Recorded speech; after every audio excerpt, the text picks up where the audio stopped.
बोलिए सदगुरुदेव की जय।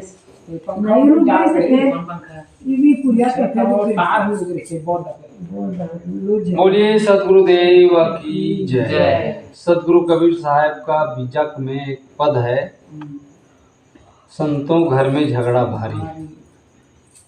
संतों घर में झगड़ा भारी, रात दिवस मिले उठी उठ लागे, पांच ढोठा एक नारी।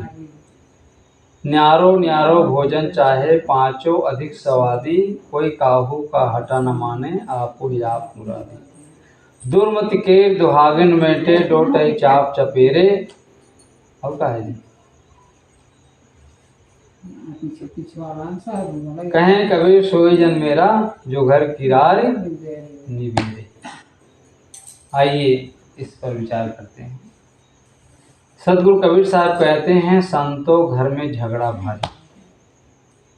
पहली बात कहते हैं, संत कहते हैं। संत किसको कहते हैं? संत कहते हैं श्रोता को। संतों कहिए श्रोता, संतों शांत स्वरूप, संतों कहिए जीव को निर्वारत निज रूप। संत किसको कहते हैं? संतों कहिए श्रोता। संत श्रोता, श्रोता को भी संत कहते हैं। श्रोता मतलब क्या होता है? श्रोता मतलब सुनने वाला।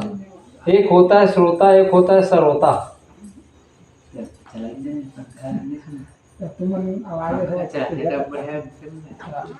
एक होता है श्रोता, एक होता है सरोता। श्रोता किसको कहते हैं? सुनने वालों को। और सरोता है, सरोता कहते हैं काटने वाले को। आम काटते हैं ना, उसमें आम को काटते हैं, उसको एक वो होता है ना काटने वाला, उसको कहते हैं सरोता। एक होता है सुपारी काटते हैं, उसको भी क्या कहते हैं? सरोता। मतलब कोई भी बात बोलो तो कैंची की तरह काटते रहते हैं, है ना। तो एक होता है श्रोता और एक होता है सरोता। जो सुनने वाला होता है ना, सुनता हुए तो श्रोता है।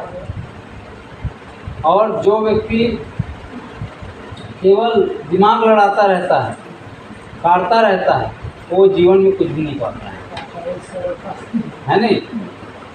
इसलिए आदमी को क्या बनना चाहिए? क्या बनना चाहिए? श्रोता। एक होता है वक्ता, एक होता है वक्ता। वक्ता मतलब बोलने वाला, है ना। तो सदगुरु कहते हैं, संतों का ये श्रोता, संतों शांत स्वरूप। जो शांत रहता है उसको भी जो है संत कहते हैं। रायगढ़ में बैठे हैं ना मौनी बाबा, अब लोग कहते हैं कि जो है वही संत है, कहते हैं। बैठा ही वो उठना चाहता है, उठना चाहता है, लेकिन उनके जो अगल बगल सब दुकान लगा लिए हैं, सब पंडे पुजारी हो गए ना, वो मना करते हैं, उठोगे तो हमारा क्या होगा, मार डालेंगे, है ना। हमारा क्या होगा। तो अब मजबूरी हो गई बैठे रहने का। आगे बढ़ना नहीं है, मतलब हाँ, आगे कहाँ बैठना है, आगे कहाँ बढ़ना है। हाँ, बैठे रहो, लाभ हम लेते रहेंगे, लाभ हम लेते रहेंगे। तो संतों का ये श्रोता, संतों शांत स्वरूप। कोई आदमी को कहते हैं ना, कोई चुपचाप बैठे रहेंगे, नहीं बोलेंगे, क्या कहेंगे? एकदम संत की तरह है, ये बोलता ही नहीं कुछ किसी का। तो संतों का ये श्रोता, संतों शांत स्वरूप, जो शांत रहता है, शांत बैठा रहता है, उसको कहते हैं ये तो संत की तरह है, भगवान की तरह इसे कहते हैं। संतों का ये जीव को, जीव भी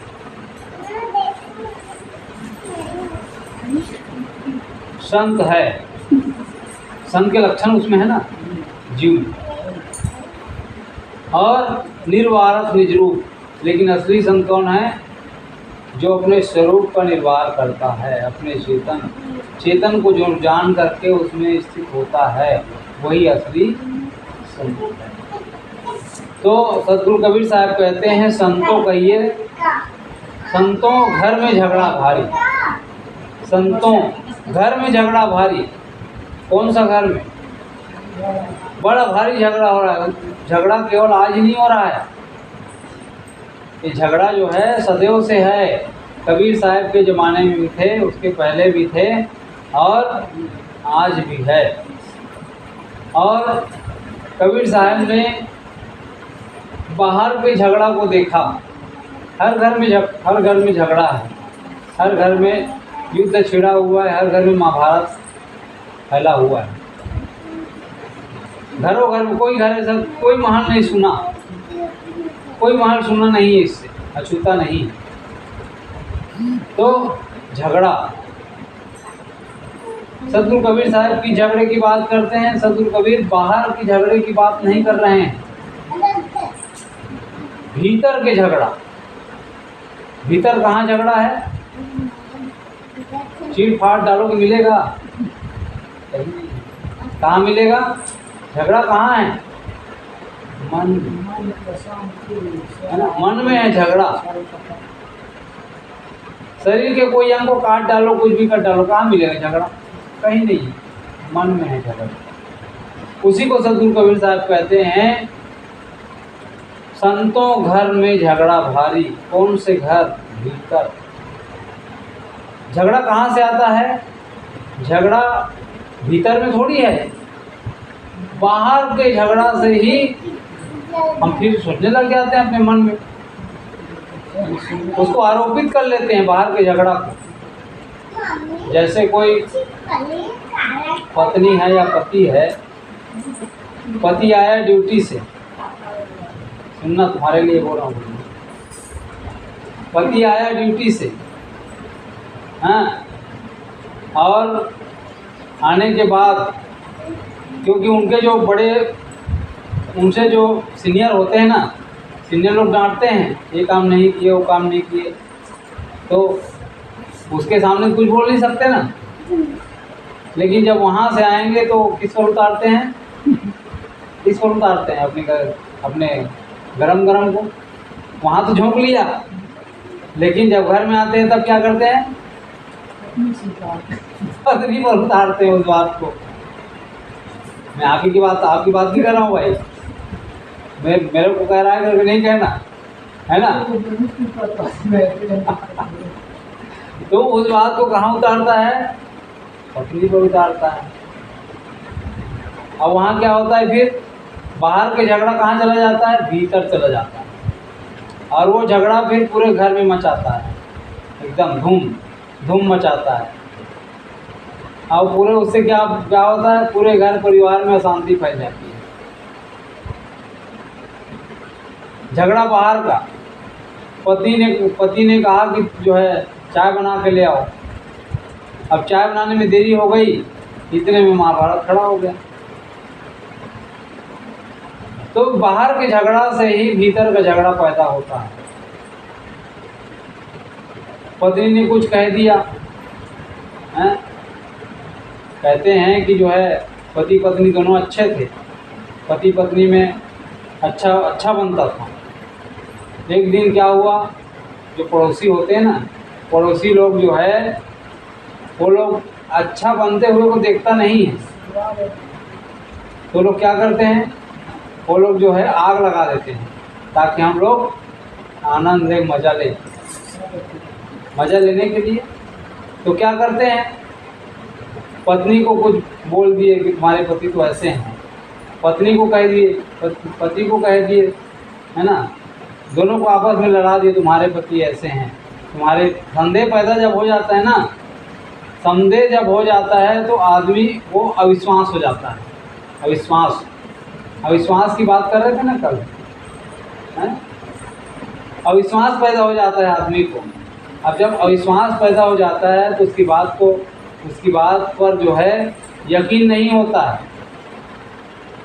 तो वैसी जो है संदेह पैदा कर देते हैं। संदेह पैदा किया, अब दोनों में जो है नोक झोंक शुरू हो गया हैं। पति ने कुछ बोला, पत्नी ने कुछ बोला, ऐसे बोलते बोलते बोलते बोलते कहाँ ले आया उस बात को। पत्नी कही देती है जानवर कहीं का, किसको? अपने पति को। तो भी बोलती है क्या? बोल देती है क्या? मुझे तो लगता है बोल भी देती होगी।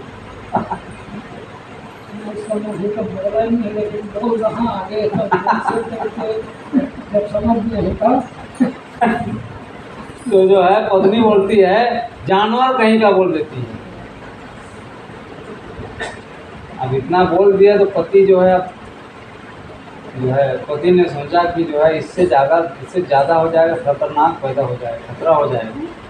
इसलिए वो जो है घर से बाहर निकल जाता है, अपने मित्रों के पास थोड़ा सा घूम ले फिर लें, ऐसा करके चले गए। इधर पत्नी सोचती है, उनके अंदर विचार पैदा हुआ, विवेक पैदा हुआ, सोचती है कि मैंने बहुत गलत किया, मुझे जो है अपने पति के साथ ऐसा व्यवहार नहीं करना चाहिए। उसके अंदर थोड़ा सा बुद्धि आई, अपनी बुद्धि का इस्तेमाल किया और आएगा तो मैं उसे क्षमा मांग लूँगा, ऐसा मैं कभी नहीं बोलूँगा। ऐसा उन्होंने विचार किया और विचार करके सोचे, और पति जब आए 1-2 घंटा के बाद क्षमा मांगने लगे कि मैंने जो है बहुत गलत किया, मुझे ऐसा नहीं बोलना चाहिए। तो क्षमा मांगने लगे तो उसने कहा कि जो है तुमने ठीक ही तो कहा। पति ने कहा तुमने ठीक ही तो कहा, कौन सा गलत कहा हैं? मैं जानवर ही तो हूँ। तो पत्नी जो है शर्मिंदगी से भर गई। फिर कहता है नहीं तुमने ठीक ही कहा, जानवर कहीं का कहा, तुमने ठीक ही कहा। देखो तुम्हारी और मेरी जब शादी हुई थी, शादी होती है ना, शादी होती है तो जो है जो पत्नी होती है, इंग्लिश में आजकल क्या कहते हैं, जान, ओ मेरी जान कहते हैं, भले खा जाए उसके जान को, ठीक है, हाँ जान कहते हैं। और पति को क्या कहते हैं, वर। और दोनों को मिला दो, क्या हुआ? दोनों को मिला दो तो हो गए जानवर। और जानवर के कितने पैर होते हैं? 4 पैर। 2 तुम्हारे 2 इनके, 4 हो गए ना। तो पक्का जानवर हो गया कि नहीं, कि नकली? पक्का जानवर हो गया। तो उसने कहा जानवर ही तो हूँ। तो वहाँ कोई झगड़ा है क्या? वहाँ कोई झगड़ा नहीं। और जहाँ जो है सुलझाव हो गया, जहाँ समाधान हो गया, जहाँ सकारात्मक विचार आ गया, ये सकारात्मक विचार है, एक होता है नकारात्मक। जहाँ सकारात्मक सोच पैदा हो गया, जहाँ सकारात्मक होता है वहीं तो जो आदमी जो है मतलब खुश रहता है। और जहाँ नकारात्मक हुआ वहाँ आदमी हमेशा सुखी रहता है। तो झगड़ा कहाँ है? झगड़ा भीतर है। बाहर के झगड़ा को हम आरोपित कर लेते हैं, इसी कारण से हमारे जीवन में झगड़ा मचता है और हमारा जीवन क्या हो जाता है, स्वर्गमय हो जाता है, सुखी होता है। नहीं, झगड़ा होने से सुखी होता है। झगड़ा होने से आदमी की जीवन में शांति होती है, सुख तो मिलता नहीं है, सपने में भी नहीं होता है। सपने सोया मानवा खोली जो देखा नैन, जीव पड़ा बलूट में ना कुछ लेना देना, कुछ मिलता नहीं है। इसे सदगुरु कबीर साहब कहते हैं, संतों घर में झगड़ा भारी, बड़ा भारी झगड़ा मचा हुआ है।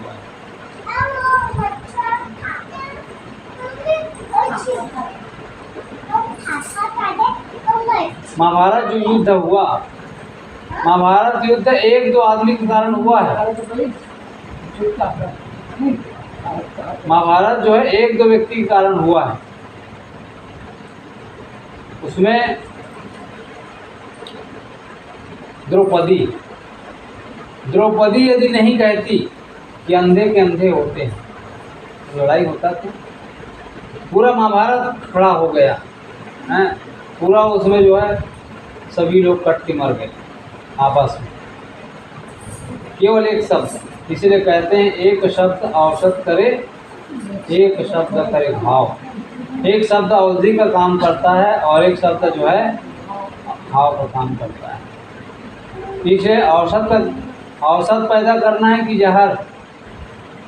क्या जहर? जहर बोल रही है। और दवाई खा लेंगे जहर पैदा करूँगी बोल रही, बताओ। छोटी सी है ये। तो एक शब्द करे औषध, एक शब्द करे घाव, है ना। एक शब्द औषध का काम करता है और एक शब्द जहर का काम करता है। इसलिए बोल तो अमोल है, बोल तो अमोल है, जो कोई बोले जान ये तराजू तौर के कम है ना। इसलिए जो है यदि झगड़ा से बचना है, यदि भीतर जो आग सुलग रही है उससे बचना है, तो हम वाणी का सब संभाल ले, बस हो गया भजन। वाणी का सब संभाल लो, भजन हो गया। इसलिए सुखी रहना है। सुखी रहने का एक इशारा है, एक उपाय है सकारात्मक सोच। सकारात्मक विचार जब आदमी के जीवन में आ जाएगा ना, तो हमारे अंदर जो निगेटिव पॉइंट है, हमारे अंदर जो प्रतिकूलता है, वो प्रतिकूलता समाप्त हो जाएगी। उस समय के तत्कालीन जो जापान में बम गिराया गया, कहाँ गिराया? हिरोशिमा और नागासाकी। उस समय के जो राष्ट्रपति थे अमेरिका का तत्कालीन, उनकी गलत सोच, एक दो के कारण जो है पूरा देश को जो है भुगतना पड़ता है। जापान के नागासाकी और हिरोशिमा जो बम गिराया गया, उसमें आज भी वहाँ बच्चे जो है लोड़े लंगड़े पैदा होते हैं। आज भी एक दो व्यक्ति के कारण, देखो सुलझाव नहीं होने के कारण, नकारात्मक सोच की वजह से उसका फल आज भी भोगना पड़ रहा है। इसी प्रकार से आदमी जो है घर में, परिवार में भी आप देख लीजिए, कोई जो है गलत सोच का हो जाता है ना, गलत सोच का हो जाता है तो पूरे परिवार को जो है उसको भुगतना पड़ता है। अपना तो स्वयं भुगतते ही हैं, दूसरों को भी, है ना। तीसरे जो है संगत हमारा अच्छा होना चाहिए। जो कुछ भी काम किया जाता है वो प्रेम और शांति के लिए किया जाता है। जो कुछ भी करते हैं सुख और शांति के लिए। कोई आदमी दुख चाहता है? कोई आदमी दुख नहीं चाहता है, सुख चाहता है। लेकिन दुख का काम करते हैं, इसलिए जीवन में कभी शांति मिलती नहीं है। इसलिए कहा है चाहत सुख दुख सब न छाड़ा। चाहते तो हम सुख हैं, लेकिन मिलता दुख है। क्यों? क्योंकि हम दुख का काम करते हैं ना। दुख की फैक्ट्री हमारे पास है, सुख कैसे मिलेगा? हैं? इसलिए कारण को जानना होगा। कारण, बिना कारण के कार्य नहीं होता है, कारण को समझना पड़ेगा। बीज है, कहीं जंगल दिखाई दे रहा है, जंगल हुआ है तो उसका बीज था तभी तो जंगल हुआ है। उसी प्रकार से हमारे जीवन में दुख है तो उसका मूल कोई बीज तो होगा। उसी कारण से समस्या है ना, तो उसका बीज है। अब बीज होगा तो वृक्ष होगा ही, अब वृक्ष है तो बीज होगा ही।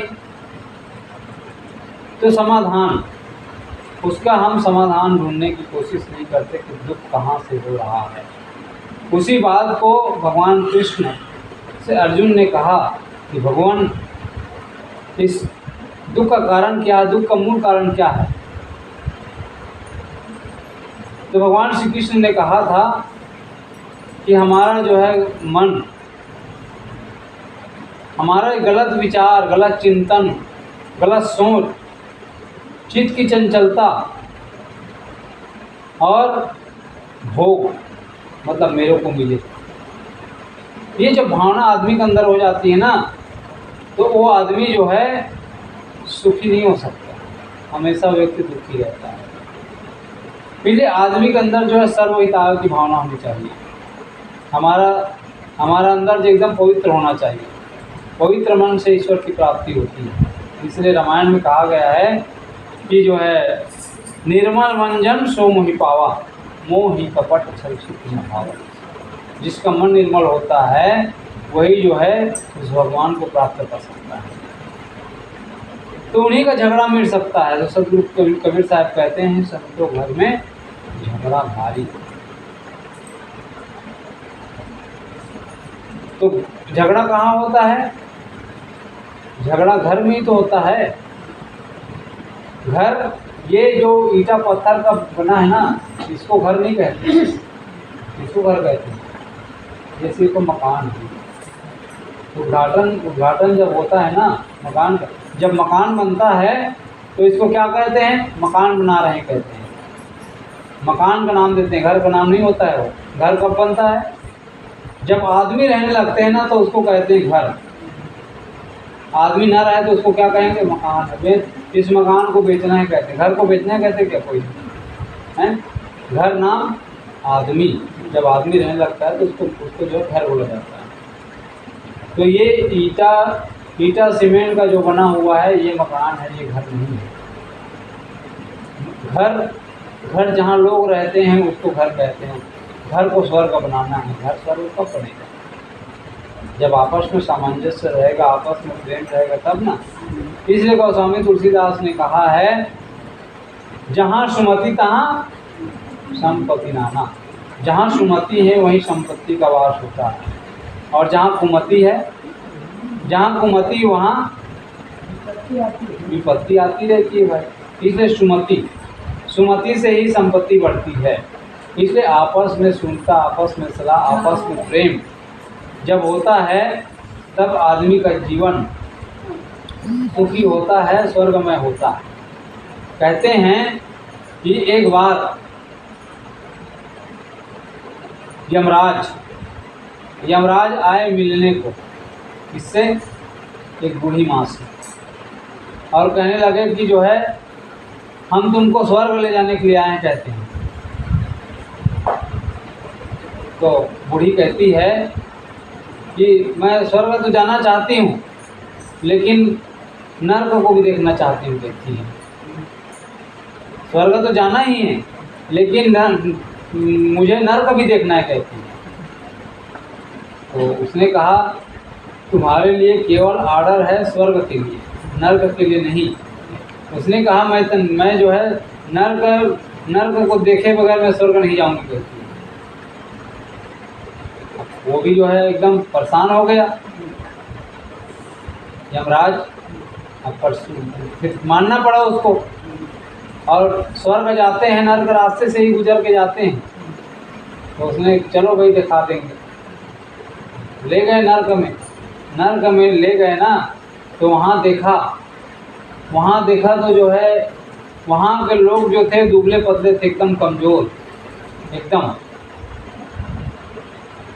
तो पूछा यमराज से, ये लोग इतने कमज़ोर कैसे दिख रहे हैं? इसे कहते हैं। और खूब बदबू मार रहा था वहाँ, खूब बदबू। एक मिनट भी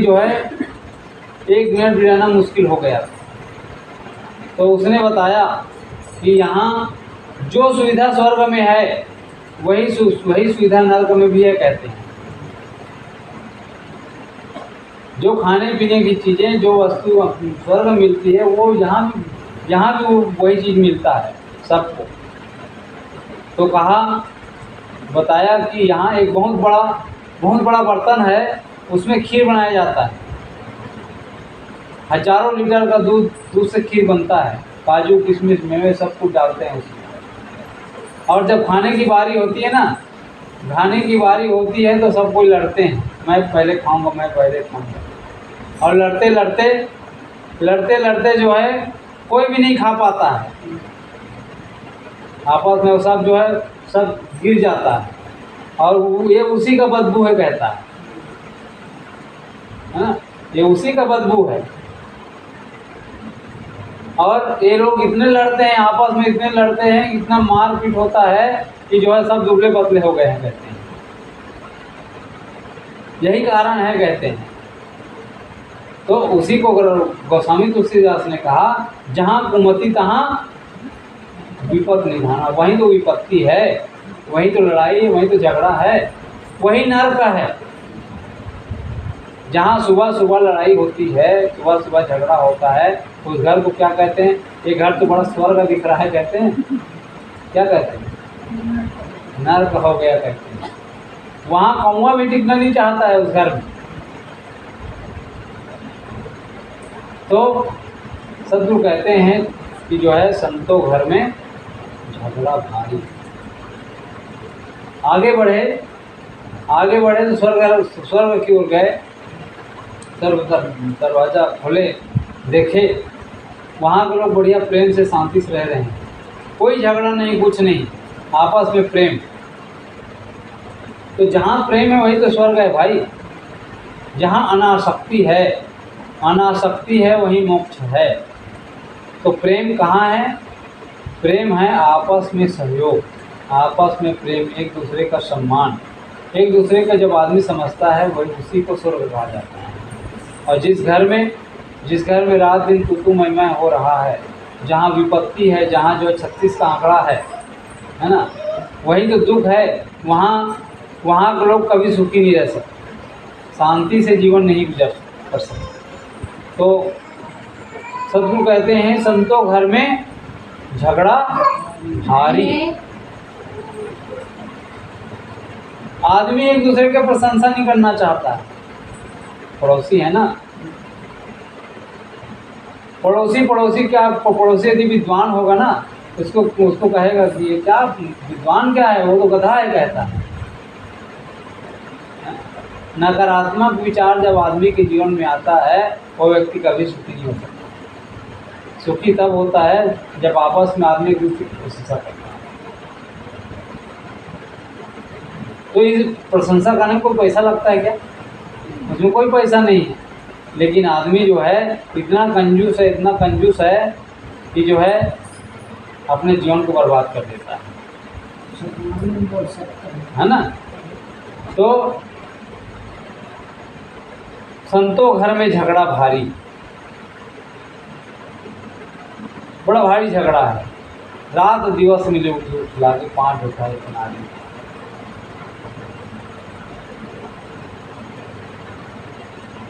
रात दिवस मिले उठी लागे, रात दिन लड़ाई करते रहते हैं। दो मित्र गए कहाँ? बनारस पढ़ने के लिए। बनारस जब पढ़ने के लिए गए, वहाँ से शिक्षा प्राप्त कर लिया, वहाँ से वापस लौट गए। वापस जब लौटे तो आते आते जो है शाम हो गई, तो एक गांव में रुके। वहाँ मतलब भक्त रहा होगा, उनके यहाँ रुक गए। तो ब्रह्मचारी थे दोनों। भोजन बनाया, एक भोजन बनाए, एक स्नान करने के लिए चला गया। तो कहता है गृहपति, घर का मालिक कहता है कि भैया ये बताओ कि तुम्हारे साथी कैसे हैं, तुम्हारे साथी जो है कितने विद्वान हैं कहते हैं। तो क्या कहता है? आप विद्वान है, पूरा गधा है कहता है। आप विद्वान है, वो पूरा गधा है। फिर चला गया वो नहाने के लिए। दूसरा जो नहाने गया था वो आया और उसको भेज दिया कि तुम जाओ, मैं देखता हूँ भोजन इसी करके। उनसे भी पूछा गया, ये बताओ तुम्हारे मित्र कितने, तुम्हारे साथी जो है वो कितने विद्वान होते कहते हैं? क्या खाक विद्वान है? वो तो पूरा बैल है कहता है। एक ने कहा गधा है, दूसरा ने कहा बैल है। अब भोजन बन गया। जब भोजन पारस करने की बारी आई तो गृहपति ने कहा कि तुम लोग बैठो, मैं दे रहा हूँ कहते हैं। दोनों को बैठे तो एक के लिए घास ले आया और दूसरा के लिए भूसा ले आया और रख दिया। दोनों को लोग खाओ इस तरह। एकदम आश्चर्यचकित हो गया, ये क्या करता है? खाओ। तो उसने कहा कि जो है गधा जो है क्या खाता है, घास खाता है, और बैल भूसा। लो दोनों को अब खाओ कहते हैं। जब तुम लोग एक दूसरे का सम्मान नहीं कर सकते हैं तो तुम ही लोग तो गधा बैल हो हैं। तो जहाँ सम्मान की भावना होती है, जहाँ एक दूसरे को समझता है वहाँ झगड़ा नहीं है, वही स्वर्ग है आदमी के जीवन में। तो संतों घर में झगड़ा भारी, रात दिवस मिली उठी लागे, 5 उठा एक नारी। रात दिन लड़ते रहते हैं, रात दिन झगड़ा होता है, रात दिन। बैठो ना, शांति नहीं लग रही क्या? शांति अच्छा नहीं लग रहा है क्या? हाँ तो सुनो ना, बढ़िया। बच्चे तो अपना काम करेंगे, सो जाएगा वो, अपने गोद में ले लो, सो जाएगा वो, ठीक है। तो जो है रात दिवस में उठ लागे, 5 उठाए नारी। रात दिन लड़ाई करते रहते हैं, झगड़ा करते रहते हैं। जैसे किसी के 5 लड़के हो और एक लड़का कहे कि जो है मैं जो है भात सब्जी खाऊंगा, दूसरा कहे कि मैं जो रोटी खाऊंगा, तीसरा कहे मम्मी मैं हलवा खाऊंगा, चौथा कहे कि मैं पूरी सब्जी खाऊंगा, पांचवा कहे कि मैं खीर पूरी खाऊंगा। तो माँ जो पूर्ति कर पाएगी क्या? आप लोग 5 लोग हैं घर में, गिनती में 5 ही हैं आप लोग, है ना। एक जने कहे कि नहीं मैं हलवा खाऊंगा, दूसरा कहे नहीं मेरे को दलिया चाहिए, तीसरा कहे कि मेरे को खीर चाहिए, चौथा और कुछ कहे, पांचवा और कुछ कहे। तो पूर्ति कर पाएगा? पूर्ति करने वाले नहीं कर पाएगा। उसी प्रकार से ये 5 ज्ञानेंद्रियाँ, 5 लड़के हैं, अरे रात दिन झगड़ा करते रहते हैं, लड़ते रहते हैं। उसी प्रकार से जो है ये 5 विषय, 5 विषयों के चक्कर में जीवन आता है। रात दिन परेशान रहता है इनके कारण।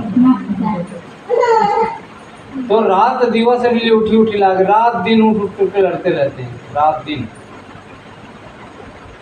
कहते हैं कि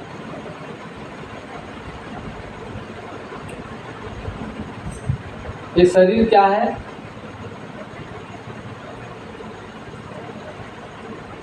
शरीर एक रथ है। इंद्रियां क्या है? इंद्रियां घोड़े हैं, मन लगाम है, और बुद्धि सारथी है, और आत्मा रथी है। बुद्धि रूपी सारथी यदि शराब पी ले, बुद्धि रूपी सारथी शराब पी ले और रथ को हाँके, क्या हो? रथ कहाँ खाई अंदर में गिरा देगा, लेकिन नुकसान किसको होगा? रथ को कि मालिक को? रथी को। जो रथ में बैठा हुआ मालिक है उसी को तो होगा, उसी को तकलीफ होगी। उसी प्रकार से जो है रात दिन लड़ रहे हैं, रात दिन झगड़ रहे हैं। इस 5 विषयों में रात दिन जो है उठ करके लड़ाई कर रहा है। ये 5 विषय तो दुख का कारण है। आँख से रूप देखते हैं, कान से शब्दों को सुनते हैं, जीभ से जो है स्वाद लेते हैं,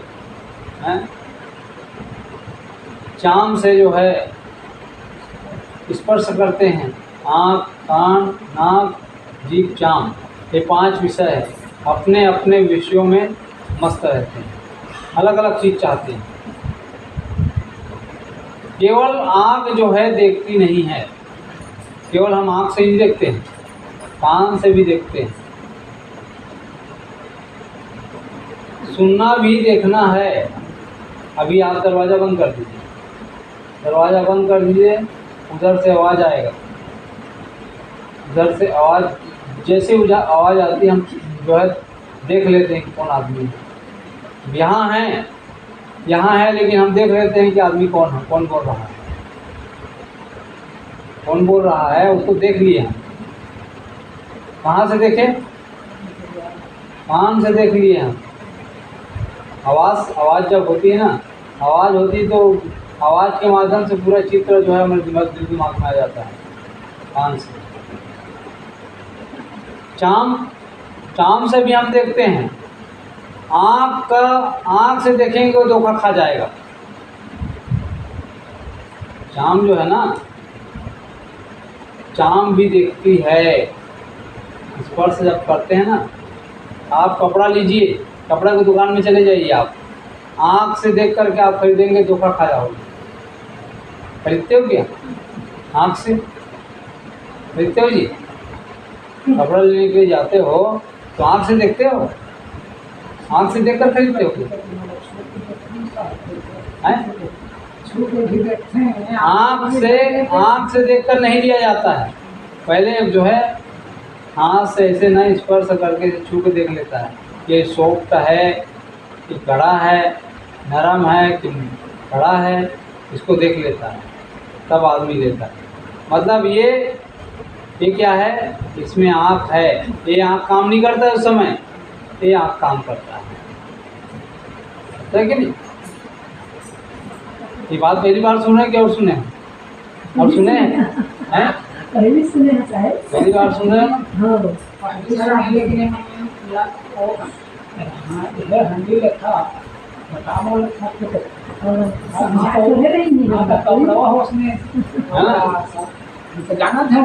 जाना था लेकिन ये बात को पहली बार सुन रहे हैं। आँख जो है, आँख इसमें भी इस जो है स्पर्श है, उसमें भी आँख है। आप जब जो है, और दूसरी बात, स्वाद, जीभ से हम रस लेते हैं ना, उसमें भी आँख है। आँख से सब्जी जब हम बनाते हैं ना, सब्जी बना लिए, दिख रहा है अच्छा, सब कुछ हो रहा है, लेकिन आदमी को पूछा जाता है स्वाद कैसा है, स्वाद कैसा है, तो खाया रहेगा एक बार, लेकिन बता नहीं पाता, तो क्या कहता है, एक बार चख के देख लेता हूँ से कहता है। मतलब जीभ में भी आँख है, जीभ में भी आँख है। वो टेस्ट से बताता है, देख करके बताता हूँ इसे कहता है, तो उसमें भी आँख है। तो जो पांच जो विषय है ना, शब्द, स्पर्श, रूप, रस, गंध, इसमें भी आँख है। और जीव ज़्यादा करके उसी में फंसता है, वही तो दुख का कारण है। 5 विषय और चतुष्टा अंतःकरण, इसी में आदमी घूम रहा है, इसी में। और सदगुरु कबीर साहब ने कहा है ना कि जो है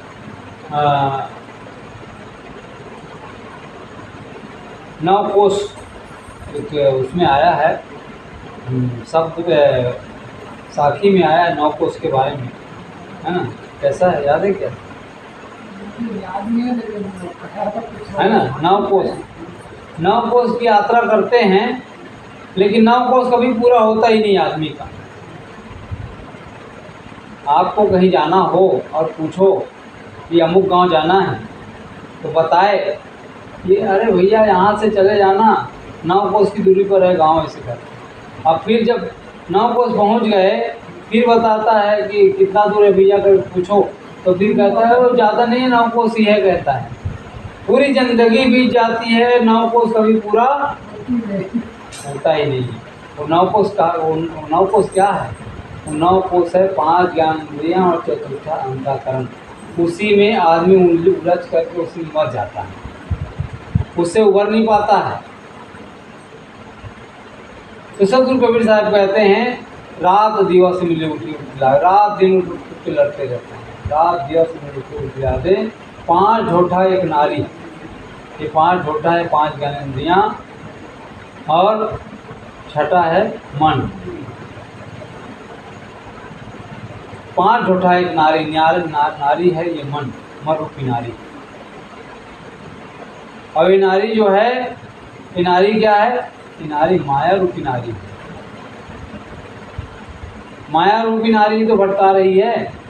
और माया क्या है? माया है मन का मोह। मन का मोह ही माया है। वही तो भटका रही लोगों को। कहीं आकाश में कोई माया थोड़ी है जो आप पर कूद पड़े। आकाश में कोई माया नहीं है। माया कहाँ है? माया अपने मन में है, वही हमको नचा रही है। गलत गलत सोचते हैं, गलत गलत विचारते हैं, है ना। तो अलग से कहीं माया नहीं, वही हमको भटकाती है। उसी में हम भटकते रहते हैं, गलत गलत सोचते रहते हैं, समझे। इसी कारण से आदमी के जीवन में दुख है, इसी कारण से पीड़ा है, इसी कारण से आदमी सुखी नहीं हो पाता। तो 5 झूठा एक नारी, न्यारो न्यारो भोजन चाहे पांचों अधिक स्वादी। न्यारो न्यारो भोजन चाहते हैं, अलग अलग भोजन चाहते हैं, अलग अलग भोजन चाहेंगे, कैसे शांति मिलेगी? हैं? एक बार क्या हुआ, पति पत्नी थे तो घर में जो है भोजन बनाती थी। पति जो है, पति को रूखा सूखा बना के दे देते थे और पति चले जाते थे ड्यूटी में, काम में। इधर पति गए, पत्नी जो है हलवा पूड़ी खीर वीर बना के एकदम जो है मस्त खा के टनाटन। और पति के लिए रूखा सूखा बना देते थे।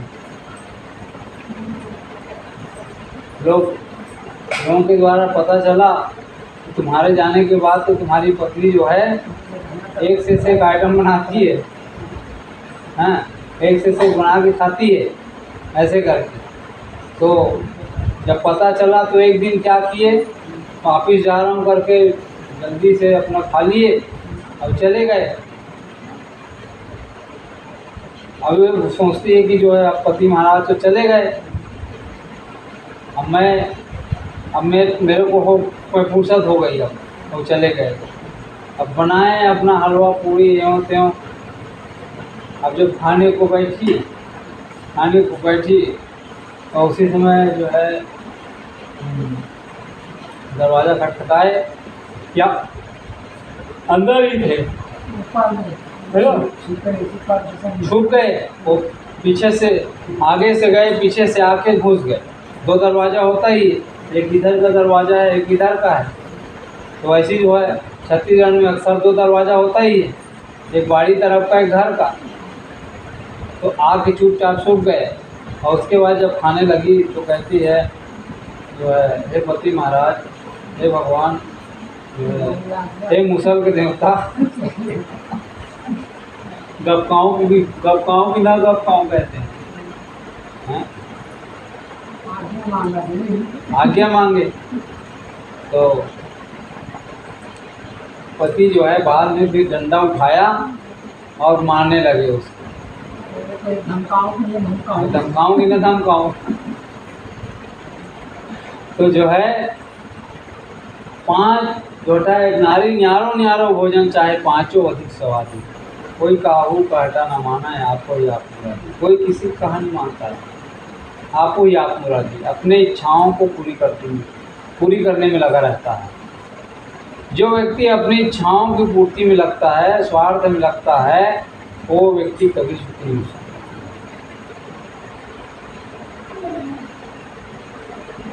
तो आपको ही आप मुरादी अपनी इच्छाओं को पूरी करने में लगा रहता है। दुर्मति केर दुहागिन मेटे होते चाप सके। दुर्मति दुर्बुद्धि। जिस व्यक्ति के अंदर दुर्बुद्धि आ जाती है,